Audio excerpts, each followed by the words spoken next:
Bienvenue sur ma chaîne YouTube. L'objectif aujourd'hui sera de réaliser cette super vitesse. Je m'étais inspiré pour ça d'un tuto que j'ai vu sur Photoshop. Là par contre, à différence du mien, c'est que il avait fait plusieurs copies, il avait déplacé un peu le personnage. Donc pour rappel, je suis parti de cette image et j'ai rajouté cet effet. Donc il y a la possibilité aussi de faire cette réalisation. Donc je vous montre un peu comment je fais ces différentes étapes. Si déjà vous trouvez que c'est pas mal comme effet, je vous remercie de me mettre un pouce vers le haut et de me laisser un commentaire. N'hésitez pas également à vous abonner et activer la cloche pour recevoir l'arrivée de mes prochaines vidéos. Et sur ce, je vous souhaite un bon visionnage. Alors, c'est parti, nous sommes dans l'éditeur d'images GIMP. Si vous voulez avoir le même interface que moi, je vous mets dans la description un lien sur une vidéo pour une prise en main rapide de GIMP. Donc là, nous allons aller sur Pixabay. Je vais choisir donc cette coureuse. Donc j'ai pris 1280 par 853. Je vais cliquer ouvrir et j'avais eu dans un nouvel onglet cette image avec les dimensions demandées. Là, je fais un clic droit à la souris, je fais copier l'image et je retourne dans l'éditeur d'image GIMP pour aller dans édition, coller comme nouvelle image. Voilà, ça va être le point de départ de notre travail. Donc là, je vais aller sur l'outil zoom. Je vais m'assurer dans les options de l'outil d'avoir zoom en avant et je vais tracer un petit rectangle pour zoomer sur l'image. Ici, nous avons donc calque copier. C'est le cas. On va le nommer en cliquant dessus original et je vais créer une copie. Là, je vais aller sur l'outil de sélection du premier plan. Dans les options de l'outil, donc normalement, vous avez marqué le premier plan et extracteur le 20. Donc là, on va se rapprocher avec CTRL et molette de la souris et je vais commencer à faire le pourtour du visage du sujet rapidement. Donc en appuyant sur la molette de la souris, je peux me déplacer dans l'image que j'ai zoomé sans difficulté avant de réappuyer sur le bouton de gauche de la souris pour valider mon tracé. Donc là, ça se fait normalement assez facilement. Alors là, je vais prendre l'ombre aussi. D'habitude, on ne le fait pas, on le crée. Mais là, pour ce cas, ça peut être important pour mon modèle. Donc là, je vais juste contourner. L'ombre va être prise.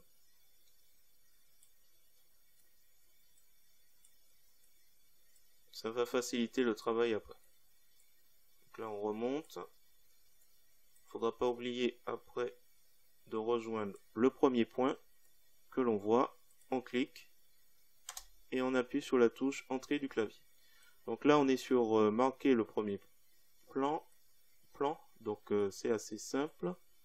On s'assure que la largeur du tracé est assez adaptée. Donc là, non. On va réduire et on va rapidement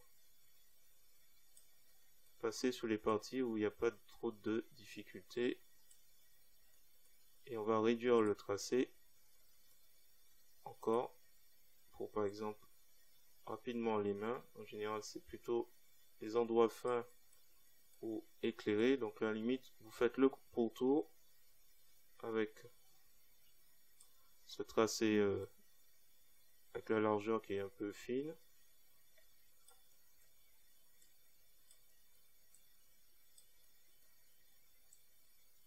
Vite fait, hein, comme ça.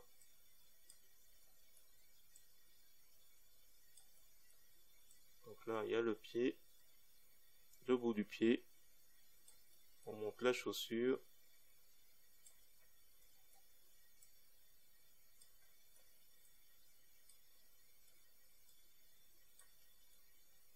On descend le genou.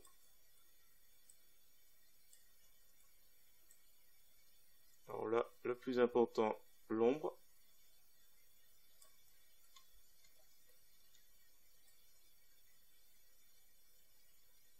Donc là, on va juste essayer de prendre le maximum de l'ombre.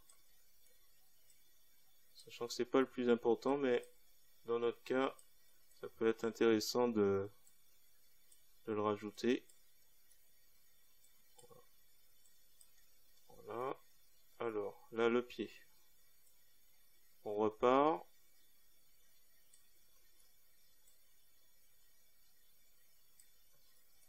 Vite fait.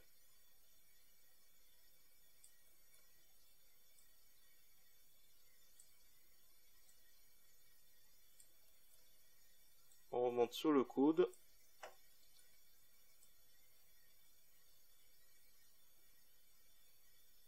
Et les cheveux.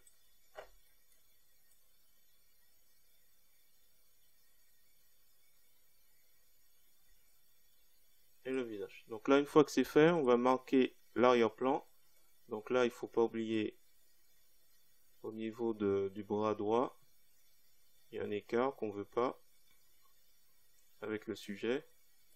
J'avais observé aussi d'autres endroits, peut-être là, je sais plus. Donc là, c'est vraiment les zones où on souhaite pas garder. Donc il suffit aussi de revenir sur marquer le premier plan si on veut insister sur des zones. Normalement, une fois que c'est fait, là par exemple, donc marquer le premier plan, ça devrait aller. Je crois que j'ai rien oublié. On souhaite insister encore un petit peu. Le pied.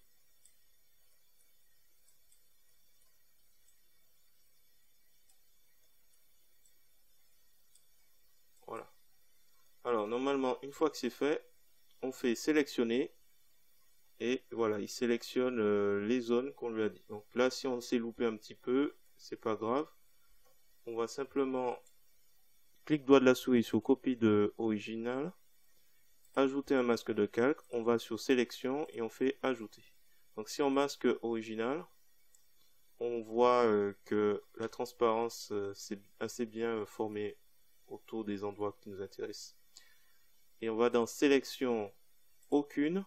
Le pinceau, on clique bien sur le masque de calque qu'on a créé et on met couleur de premier plan blanc. Et il suffit après de repasser les endroits où ça mérite que ça existe. Donc là après le reste c'est pas trop grave.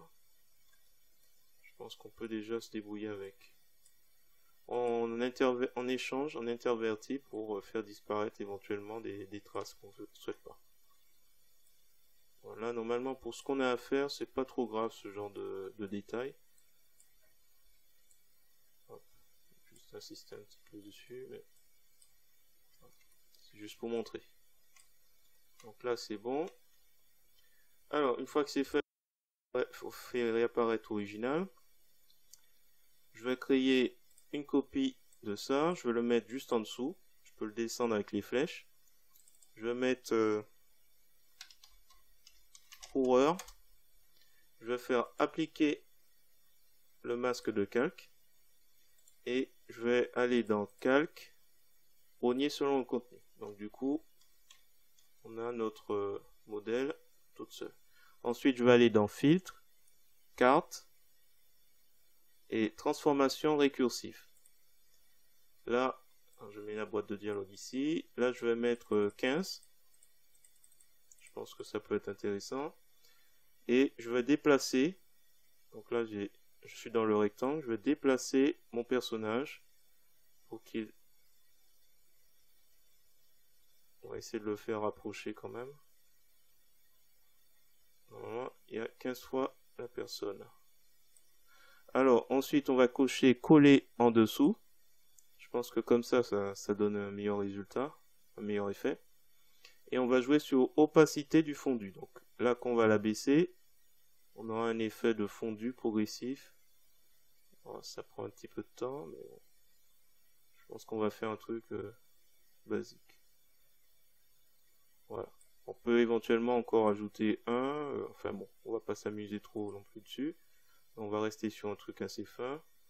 Et l'ombre normalement est aussi progressif. Et on va faire valider. Donc là, après on peut faire clic droit de la souris, calque aux dimensions de l'image parce que la bordure là elle gêne un peu le visuel. Et on peut admirer après le résultat. Soit on décide de flouter un peu le...